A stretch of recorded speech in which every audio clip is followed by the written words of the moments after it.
തൃശൂർ ആമ്പലൂരിൽ വെച്ച് നടക്കുന്ന SYS കേരള യുവജന സമ്മേളനം മുഖ്യമന്ത്രി പിണറായി വിജയൻ ഉദ്ഘാടനം ചെയ്തു. കാന്തപുരം AP അബൂബക്കർ മുസ്ലിയാർ അധ്യക്ഷത വഹിച്ചു.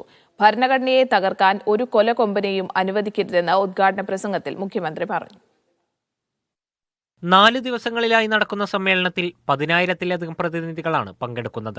5 വേദികളിലായി 120 സെഷനുകൾ നടക്കും. ചിന്തകർ, എഴുത്തുകാർ, ആക്ടിവിസ്റ്റുകൾ തുടങ്ങി പ്രശസ്തരായ അതിഥികളാണ് സമ്മേളനത്തിന്റെ ഭാഗമാകുന്നത്. സമ്മേളനം മുഖ്യമന്ത്രി പിണറായി വിജയൻ ഉദ്ഘാടനം ചെയ്തു.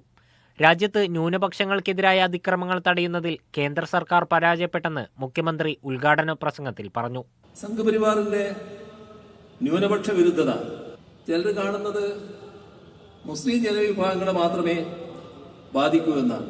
എന്നാൽ BJP ഭരിക്കുന്ന സംസ്ഥാനങ്ങളിൽ മതപരിവർത്തന നിരോധന നിയമങ്ങൾ പാസാക്കി ക്രിസ്ത്യൻ ന്യൂനപക്ഷത്തിനെതിരായ കടന്നാക്രമണം അവർ കടുപ്പിക്കുകയാണ് എന്നതാണ് വസ്തുത.